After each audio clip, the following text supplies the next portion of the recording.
And three, two, one. What's going All on, right. Jerry? How you What's doing? going on, man?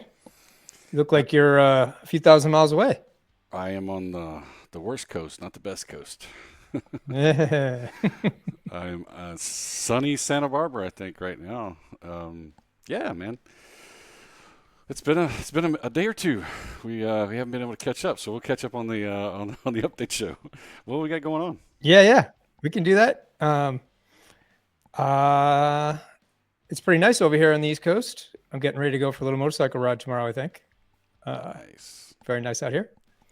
The market, on the other hand, is Not going for more not of so a roller nice. coaster ride than a motorcycle ride. It's been a heck of a week, and so as we get into it, one of the first things we're going to talk about is this idea of FOMO that we know everybody has to one degree or another, and it certainly raised its head the first couple of days of this week. So let's just jump into it. TSP Weekly Update Show, 9 October 2022. So we're going to talk about FOMO, which everybody knows is the fear of missing out. I put up a couple of slides on the Facebook Live on Wednesday, and we're going to go over those same slides. And I'm just going to kind of talk through it and give you guys a little bit of perspective. Then we're going to look at the how would we use inverse funds in the mutual fund window. So what does that mean? An inverse fund is generally an ETF, but since we only have mutual funds in the mutual fund window, there is a company that does inverse mutual funds. And I'm going to kind of show you how you would get to that in the mutual fund window, what exactly an inverse fund is, how does it work, and we'll take a look at a couple of examples, and you guys can decide whether or not it's something that you would want to do. So obviously the idea of it is, as the C fund is in a downtrend, the inverse of the C fund would be in an uptrend. So it would make sense that you could just, if we're in a downtrend on the C fund, you would just go to the mutual fund window and use the inverse S&P 500 to kind of offset, or well, not offset the losses if you're in the G fund, but to make gains while the C fund is going down. So we'll talk about that. Then we'll get to the regular 3-year weekly TSP fund charts. Right. FOMO, fear of missing out.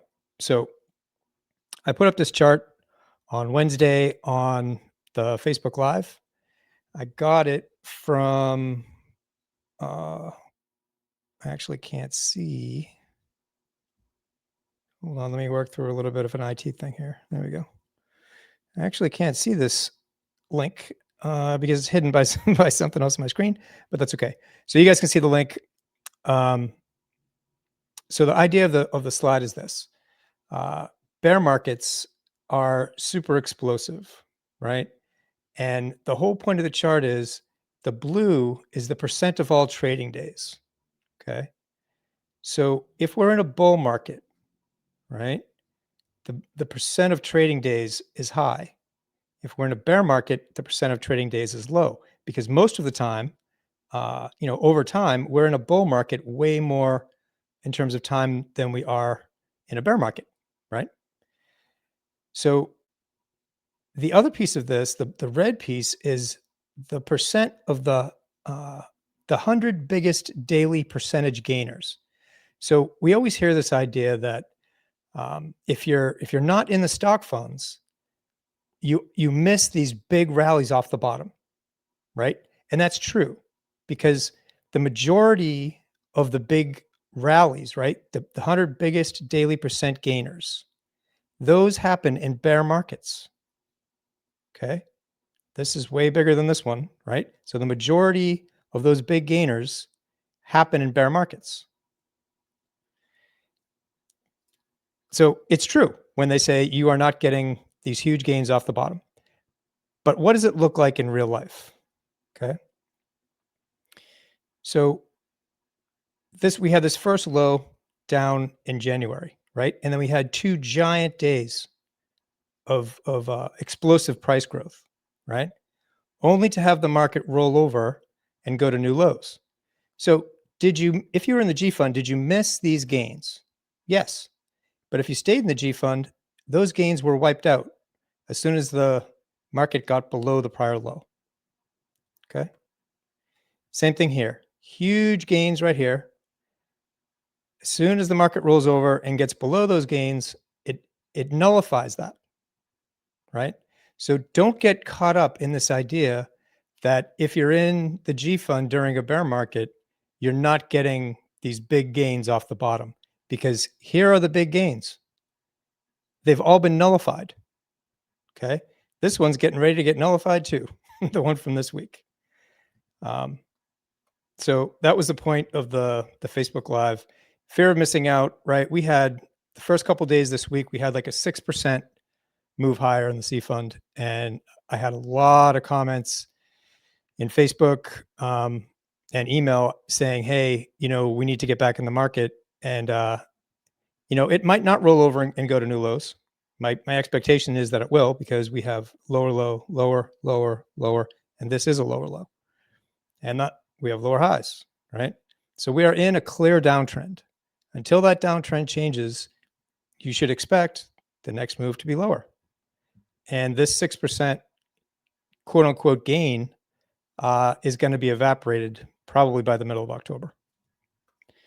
All right. So hopefully that kind of puts a little bit of perspective to this idea of, if you're not in the stock funds, then you miss these big gains, because it's true on a very, short time frame, but in the big scheme of things, no, you're definitely not missing out on anything. Okay. So inverse ETFs and mutual funds. So like most of the shows, I got this information from Wikipedia because it's the easiest place to get it to kind of explain it. So all through these next couple slides, when they say ETF, just replace it in your mind with mutual fund. Okay. An ETF is not the same as mutual fund. You can trade an ETF intraday, right? Mutual funds have what's called a net asset value. They only, kind of like the TSP funds, their value gets determined at the close of every day, where ETFs, you can trade it second to second. So, but the explanation is the same. So wherever wherever it says ETF, just plug in mutual fund. Okay. So an inverse ETF, they're constructed by using derivatives. Okay. We don't need to get into what a derivative is. I'm not going to read through all these slides. It's not all that important, but the product is created by using derivatives that profit from a decline in the value of the underlying benchmark. So if you're looking at the S&P 500, the product, the company that builds the product, is actually shorting the S&P 500 in the derivatives market. Okay. And so they do that and put this product together for us in the form of an ETF or a mutual fund that enables us to take basically a short position, an opposing position to the direction that the ETF or mutual fund, let's say the C fund, is going. Okay. So that's why they call it an inverse. It's also known as a short ETF or a bear ETF. Okay. So an inverse, just the takeaways, an inverse ETF constructed using derivatives to profit from the decline in the value of the underlying benchmark. So if you can profit from the decline, if you're profiting from it, that's how an inverse is going up as the benchmark is going down. Inverse ETFs allow investors to make money when the market or underlying index declines, but without having to sell anything short. And we're going to explain what that means. Higher fees tend to correspond with inverse ETFs versus traditional ETFs. That is because there's a lot of work that goes on in the background in terms of the product. It's a managed fund. It's not just passively, going along with the S&P 500. It has to work to create an upside on the inverse. Okay, that's why the fees are much higher. So inverse ETFs versus short selling. Okay.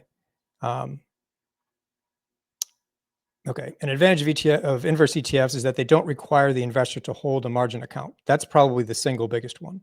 If you have a margin account, if you have a brokerage account, and you want to short a stock, if you think Apple is going to go lower from here, you have to open a brokerage account, You have to fund it to the degree that has enough in it that they'll give you a margin account. Then you have to validate that you have enough experience in trading stocks, and they'll allow you to put in a short position. You don't have to do any of that stuff if you want to trade inverse ETFs or inverse mutual funds. So a margin account is one where a broker lends money to an investor to trade. Margin is used with shorting and advanced trading activity. It sounds like it's simple, and it is relatively simple, but the problem with shorting the market is if you're wrong, your position can get upside down really, really fast. And so any Fidelity or Schwab or whoever you have your brokerage account with wants to make sure you know what you're doing before they give you a margin account. Yeah, it is. It's just a level of protection, right? I mean, that's Oh, the for the idea. company, for sure. For you too. Yeah, I mean for both, right? Yeah. Because you can go Right. you can go under quick if you're shorting something. So they want to know that not only that you have enough money, but that you have enough experience and all that sort of stuff, like you just explained. So there's very few protections out there that I'm fond of, but that one is probably realistic because it's not like a normal slope, right?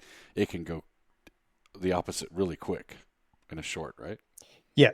Yeah. And they call it a naked short, right? So let's say you own 100 shares of Apple, or I don't know, $5,000 worth of Apple. Okay. If you sell Apple short, you can cover if you're selling Apple short, it means that you think the price of Apple is going to go down. So if the price of Apple keeps going up, you can offset it with the Apple shares that you already have. But most people don't do that. They don't own the shares. They're borrowing the shares basically from somebody else based on their expectation that the price is going to go down. And if it doesn't go down, you're on the hook for the difference. So yes, shorting can be dangerous for sure, even in a full out bear market like we're in right now. You don't have as drastic concerns with that when you're buying inverse ETFs and mutual funds. It's still dangerous, but it's not as risky as taking an actual short position.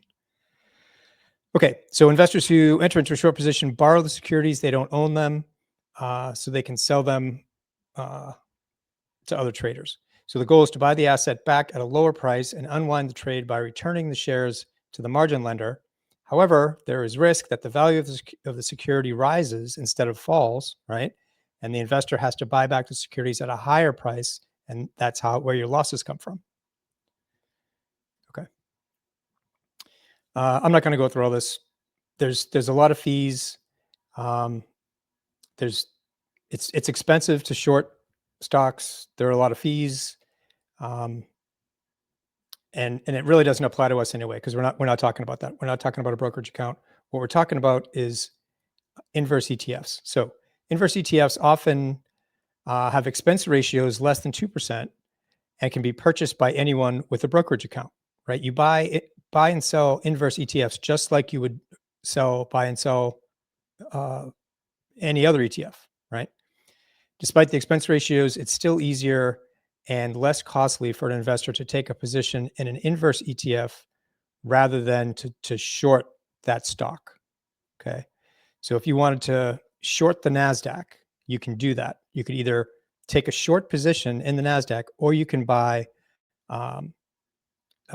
SQQQs, for example, is a inverse ETF of the NASDAQ. So in the case of the SQQQs, when the NASDAQ goes up 1%, the SQQQ goes down 3%.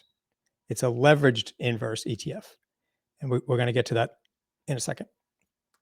All right. So again, there's a lot of information in here. You guys can go to that Wikipedia site and take a look at that page. So types of inverse ETFs, you can get them. You can buy them for the Russell, for the NASDAQ, for the S&P, basically any of the big sectors, any of the indexes. We had 11 sectors on the S&P 500. All of them have inverse ETFs. We're going to take a look at a chart of the inverse of the S&P 500, so the inverse of our C fund. Some investors use inverse ETFs to profit from market declines. Others use them to hedge their portfolios against falling prices. So this is something that we could definitely do. You could do it in the mutual fund window. It's better to do it in a brokerage account. But if you are on a moving average line or on a trend line, and you're not, you don't know which way the market's going to go from that point. It's going to go one way or the other. So if you could go long, right, on one side of the trend line, let's say, and you could buy an inverse ETF at the same time. And then whichever way the market goes, you're in it. And then you just sell the one that it went against you, if that makes sense. That's how you would use it, like as a hedge. Inverse ETFs are short-term trading instruments. This one's kind of important. And it's the same thing with mutual funds. Inverse ETFs are a short-term trading instrument that must be timed perfectly for investors to make money. There is a significant risk of loss if investors allocate too much money to inverse ETFs and time their entries and exits poorly. All of this has risk, but the inverses are more risky than the straight up index ETFs. And like I said about the SQQQs, there are things called double and triple inverse ETFs. Okay, they're leveraged.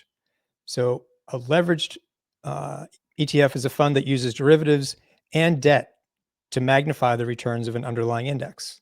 So like I said, SQQQ, if the NASDAQ goes down 1%, right? So they're inverses. So if the NASDAQ goes down 1%, the SQQQ goes up 3%. Okay, it's a triple inverse ETF of the NASDAQ.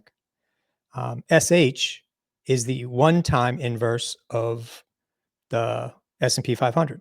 Okay, so if you know how to use inverse leverage ETFs, you can definitely make money in the mutual fund window, but you have to get good at it. It's tricky. Leveraged inverse ETFs use the same concept as leveraged products and aim to deliver a magnified return when the market is falling. So the S&P 500 has declined by 2%. A 2 times leveraged inverse ETF will deliver a 4% return to investors, excluding, of course, fees and commissions. All right. So how do we use inverse mutual funds in the mutual fund window? If you are, after all those kind of warnings and kind of talking through how it works, if you are still inclined to use inverse ETFs, how would you do it? So you log into your mutual fund window. You go to, the only thing you got to do is go to the fund provider dropdown and hit Pro Funds. Okay, hit the dropdown, scroll down, select Pro Funds, and leave everything else the same. So here's what comes up. There are 65 fund options in Pro Funds that come up in our mutual fund window. Okay, they are both long and short. So there are some that are regular, like this is a Bitcoin strategy pro fund investor fund. Okay, so it's investing in Bitcoin. It's not short. It'll tell you when it's short, but those are not short. So all these, I just put this slide up to show you what it looked like and to show that there were 65 funds in there. So there is a huge array of funds. If you want to invest in Bitcoin, you can do it. NASDAQ 100. This is it says Ultra Bull, Pro Funds Ultra Bull. That means it's a leveraged bull market fund, right? It's a broad fund that is leveraged that's going to get you some, it doesn't say it on this, it probably says it on the next slide, but it's going to get you more than one time whatever the base index is. Okay, so this is Pro Funds. So then what would you do? You would go to profunds.com. And these are the funds that are in our mutual fund window. So it says 66 results because they have a money market option in Pro Funds, and we don't use their money market option in the mutual fund window. So we only have 65 of the 66 that Pro Funds offer. Okay. So if you go to profunds.com, you scroll down to the bottom, you'll see a tab kind of at the very bottom of the page. It breaks down all the different funds into categories, and one of them is inverse. So if you click on that inverse tab, this is what you get. Okay. So of the 65 funds, 16 of them are inverse funds. Okay. And you can get these, all 16 of these, in the mutual fund window. Okay. So the first one is kind of the best example. Okay. The index is what the fund is comparing itself to. Okay.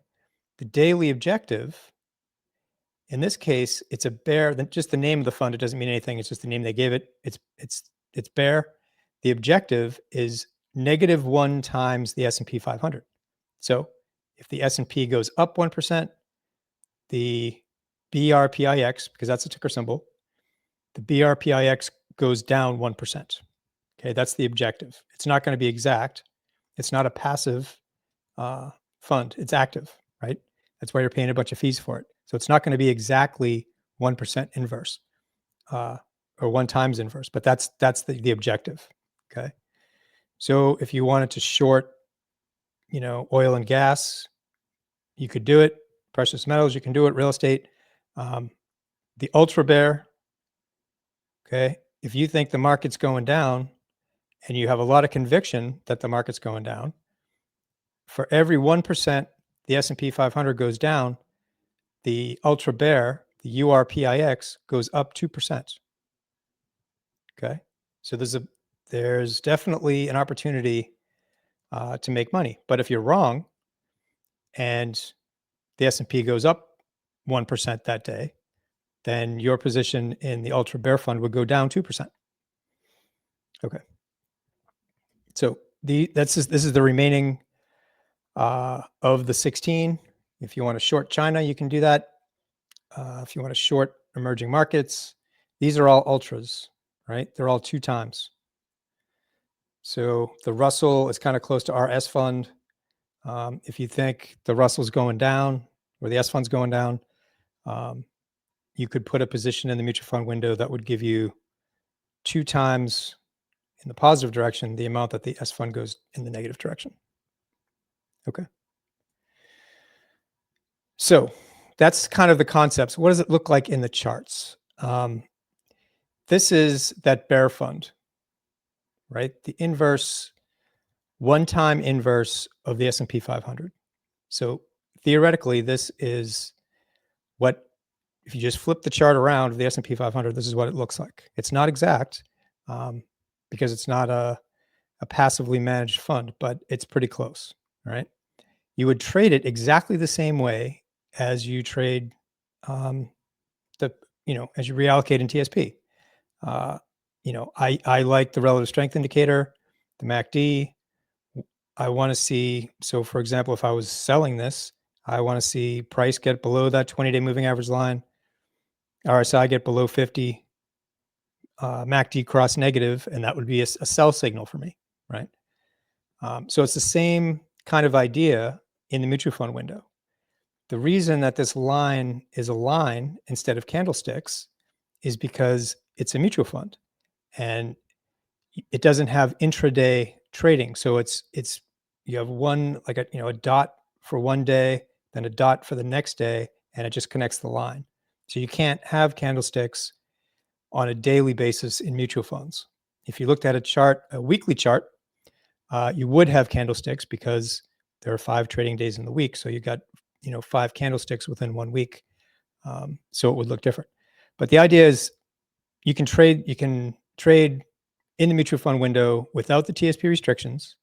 You have to pay the fees, of course. It's like $28 per trade. But you could trade it if you wanted to. So the other thing I wanted to point out about this is it's pretty volatile, just like the C fund is pretty volatile, right?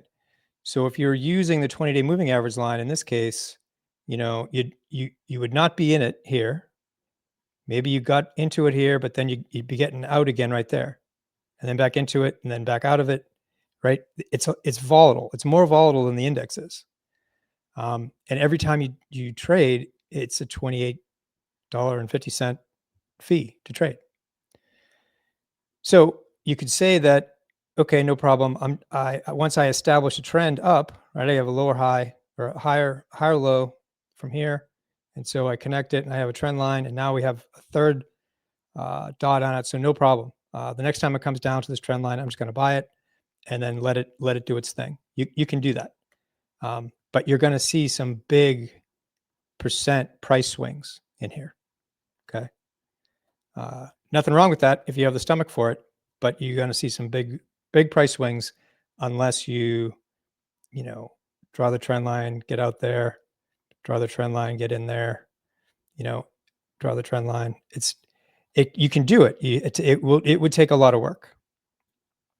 Okay. What you would really like to do ideally is find a fund that has a long-term direction. Okay. So this is a 20-year monthly chart. Okay. So each one of these, each tick is a month of price movement. Okay. So like I said, anything larger than the daily, you can do candlesticks. So each one of these ticks is a month of price movement. So if we start up here in 2003, we got 2 years where this is the rising dollar. So this chart is a fund that tracks the dollar. Okay, and we all know that the dollar has been extremely strong this year. That's what it's looked like in this fund. Okay, but if we go back 20 years, the dollar was falling back here in 2003, and it was falling for 2 years. So it was pretty easy to track that trend.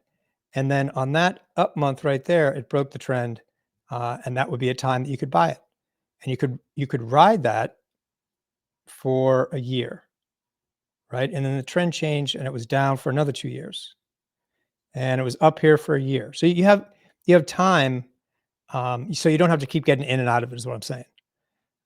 We basically went straight up here from 14 to 15, 18 to 20, 21, into 22. We're a year and a half into this bull market in the dollar.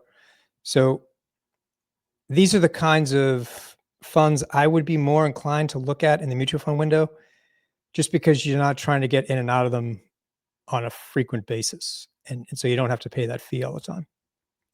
But you trade them exactly the same way. I mean, right now, the dollar, it's on the one hand, it's above these major highs. And once it breaks through there, it tends to go higher. On the other hand, you get the indicators that, are topping and looking like they're starting to roll over. So, and we all hopefully know that the dollar is really, it's probably the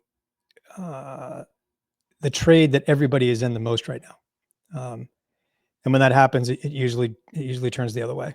So it's they call it the most crowded trade. But that's what I would do. If I was using this in the mutual fund window, I would probably try to find a fund like this where you can identify long-term trends, okay, in either direction. That's how I would use it. Okay. This is the inverse, believe it or not, of the fund that we just looked at. This is a falling dollar. Okay.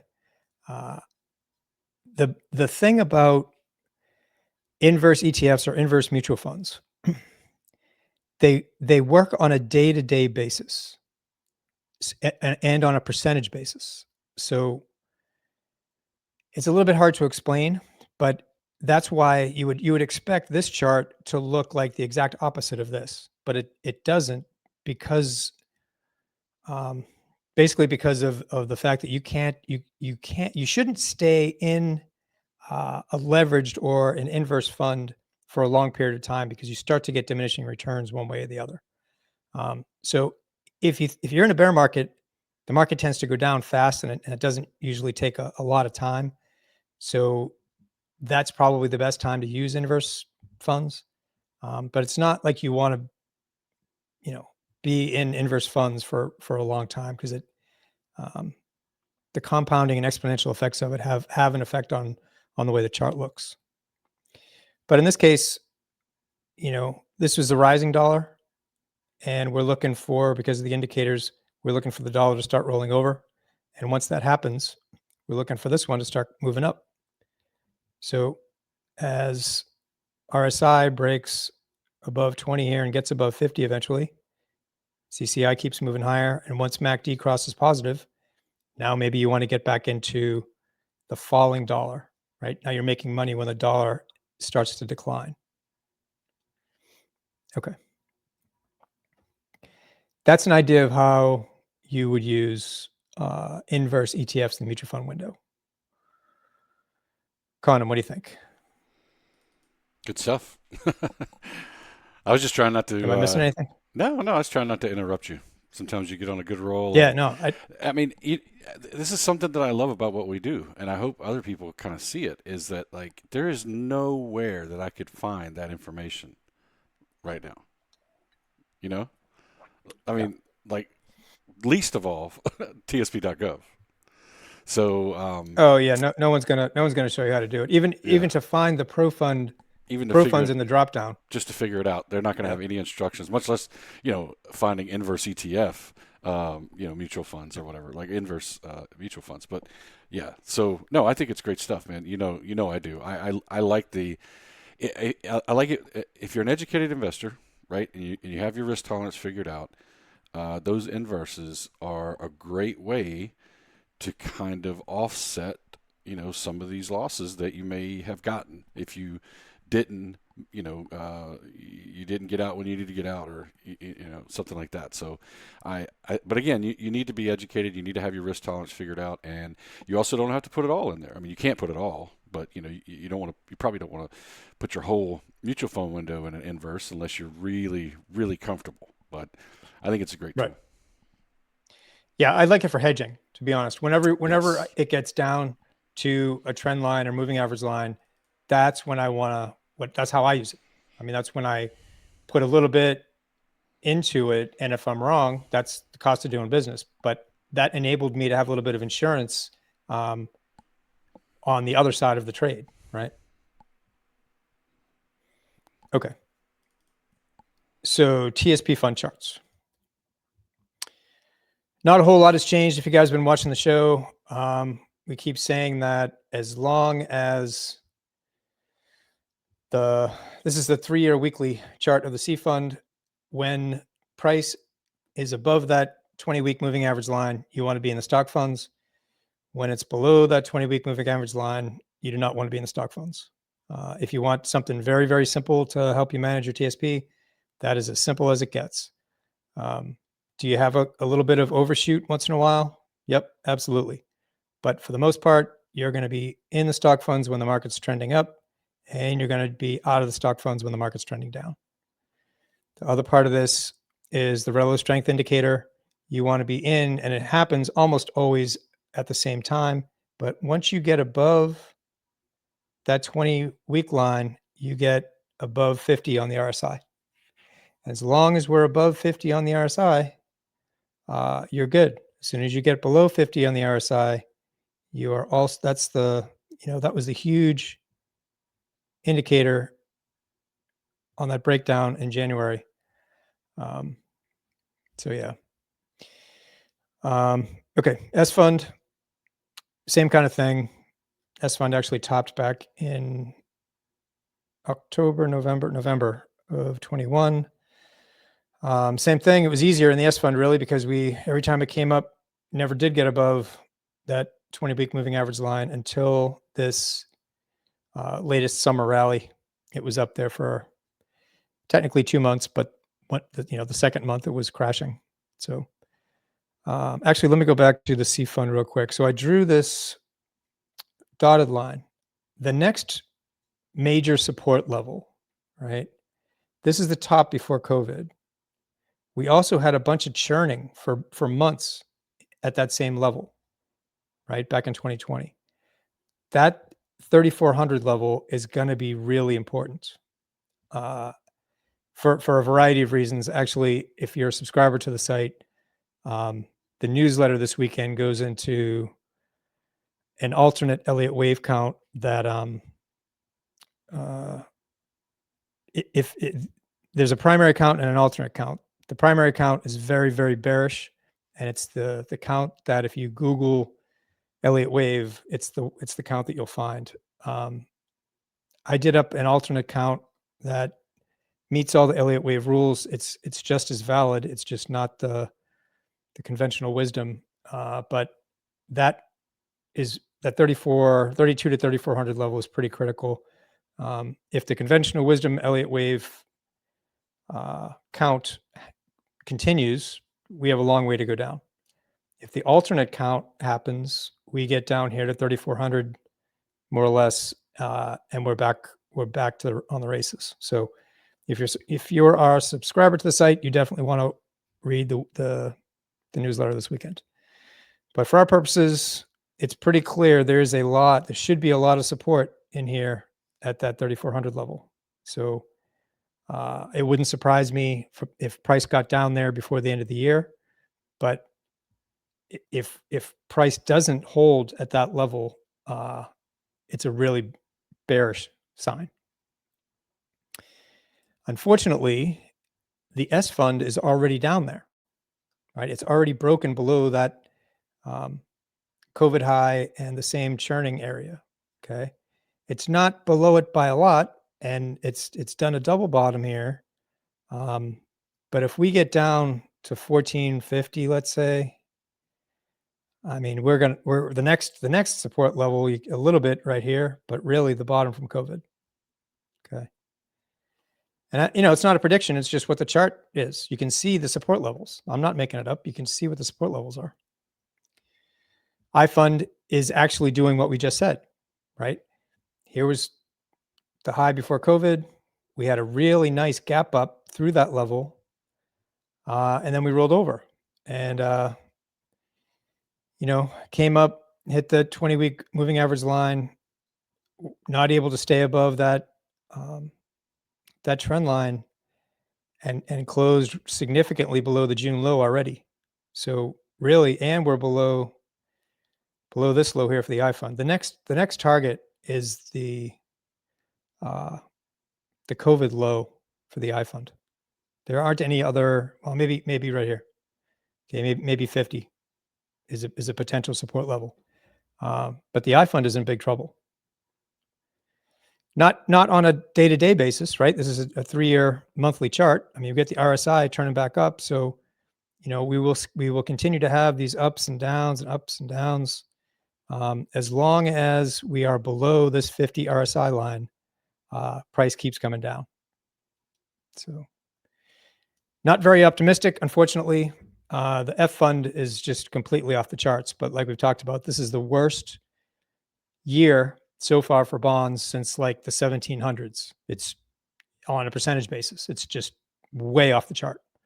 A lot of people thought that not so much the AGG, because the AGG is both corporate and treasury bonds, but a lot of people are in this long-term treasury bond trade, and it has not gone well for them. I think eventually it will, but a lot of money managers super conservative ones are in these long-term treasury bonds, and they have not done well. They're more or less tracking the AGG. It's not exact, but more or less. So they haven't been doing well. No, the only fund that is doing well is the G fund, because as rates go up, the value of the G fund goes up. Okay. Questions. That is all I got. That's all you got, man. That's everything. There's a lot of stuff in there. There is. Yeah. There is. Especially when I'm not talking. It goes a little bit faster. Well, it's hard for me to tell if we're not in the same room. It's hard for me to tell if I should keep going or if you have something to say. Or no, I'm just taking a nap back here. I'm just cruising, man. Yeah. All right. If you have any questions, you can put them in the comment section wherever you find the video. If there isn't a comment section where you find it, tough luck. No, you can send us an email at support@growmytsp.com. And, if it's anything personal. One other thing I forgot. Other thing I forgot to say. Yeah. There was a request in the Facebook group to do slow stochastics in the show, and I decided to do that in the newsletter. So the guys that were asking for it are actually subscribers to the site, but I can't remember if they were asking for it in the public group or We're the members only group. So I'm doing a little kind of deep dive into how I would integrate the slow stochastic indicator into my stack of indicators, but that's going to be in the That's reason enough newsletter this to weekend. join right there, man. Right there. All right, guys. Hope you enjoyed the show. If you did enjoy the show, share it with your friends. If you didn't like it, share it with more friends. We will see you here next week, and we will probably still be virtual at that point. I think or virtual. I don't know if this is virtual. It's always virtual. We're never there with you, but we're not together. That's the point. It's good. We got it figured out, so we're in good shape. All right, buddy. I will see you. Hold on. Let me make sure I click the right thing here. It's always a crapshoot. You get outro music as to whether Conan is actually ready. Yeah, I got outro music. Bam. Nope. Fire for effect. Watch this. And you know what you got to do? You got to turn the volume up. Ah. Very nice.